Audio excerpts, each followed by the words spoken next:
లోకం చరిత్రను తిరగరాసిన వీరులను చూసింది. కాని మరణ శాసనాన్ని తిరగరాసిన ఏకైక వీరుడు ఆయన.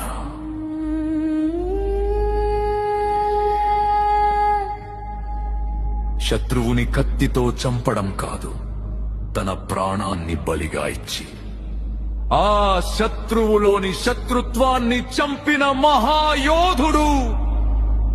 దూషించిన నోళ్లు దీవించబడ్డాయి, అవమానించిన చేతులు ఆశీర్వదించబడ్డాయి.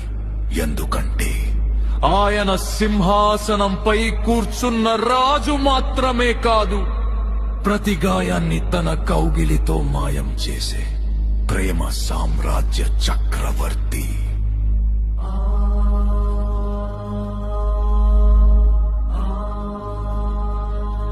మరణం ఆయనను బంధించాలనుకుంది, కాని ఆ మరణానికే మరణం రుచి చూపించి సమాధిని బద్దలు కొట్టుకుని వచ్చిన మృత్యుంజయుడు పగవాడికి ధైర్యాన్ని, అలసిన గుండెకు ఆలింగనాన్ని ఇచ్చే ఏకైక ఆశ్రయం ఆయన.